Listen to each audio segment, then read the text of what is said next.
प्यारी साथ संगत जी, प्रेम से कहना धाय निरंकार जी। साथ संगत जी, दासी आशा करती है कि सतगुरु माता जी की कृपा से आप सभी अपने अपने घरों में स्वस्थ होंगे। साथ संगत जी, दासी फिर से आप जी के सामने एक नई प्रेरणादायक कहानी लेकर के आई है।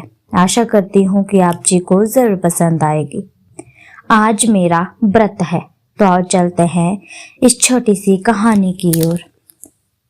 एक गांव में एक बूढ़ी माता रहती थी। उसके 4 लड़के थे, चारों ही आज्ञाकारी थे। एक सुबह जब माँ सोकर उठी तो अपने बड़े लड़के से कहा, आज मैं व्रत रखने जा रही हूँ, तुम दुकान पहुंचकर मेरे लिए कुछ फल आदि भिजवा देना। बड़ा लड़का नहा धोकर अपनी दुकान के लिए रवाना हो गया। वहां जाकर उसे फल आदि भिजवाने में देर हो गई। इस दौरान माँ ने दूसरे लड़के को कहा, आज मैंने व्रत रखा हुआ है, खाना तो मैंने खाना नहीं, इसलिए तुम जाकर मुझे कुछ दूध आदि लाओ। पास ही तीसरा लड़का भी खड़ा था। उसने सोचा, पता नहीं बड़े भैया दुकान से कुछ भेज पाते हैं कि नहीं, क्यों ना मैं ही कुछ ले आऊं। ये सोचकर वह चुपचाप बाजार जा पहुंचा। इधर बड़ा लड़का जब काम से कुछ खाली हुआ तो उसने 2-2.5 दर्जन केले, कुछ सेब आदि घर भिजवा दिए। जब तक दूसरा लड़का 2 किलो दूध लेकर पहुंच चुका था। तीसरा लड़का भी सिंघाड़े का आटा बैरह ले आया था। रात को जब भी सभी इकट्ठे हुए तो बड़े लड़के ने माँ से क्षमा मांगते हुए कहा, काम के कारण मुझे फल भेजने में देरी हो गई थी।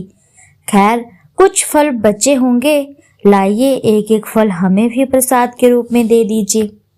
माँ ने बड़े ही सहज भाव में कहा, वे तो मैंने उसी समय खा लिए थे। बेटा, तुम तो जानते ही हो कि आज मेरा व्रत है, इसलिए मैंने रोटी तो खानी ही नहीं थी। इतने में दूसरा लड़का बोला और उठा, पर माँ, मैं भी तो आपके लिए 2 किलो दूध लेकर के आया था। हाँ बेटा, वह भी मैंने पी लिया है, माँ ने उसी सहज भाव में उत्तर दिया। झटते तीसरा लड़का भी बोल उठा, मैं भी आपके लिए सिंघाड़े का आटा लाया था। हाँ बेटा, तूने बड़ा अच्छा किया था। तू तो जानता ही है कि मैंने आज व्रत रखा है, इसीलिए अनाज की रोटी तो मैंने खानी नहीं थी, मैंने सिंघाड़े के आटे की रोटियां बनाकर खा ली थी। छोटा लड़का ये सब कुछ बड़े ध्यान से सुन रहा था।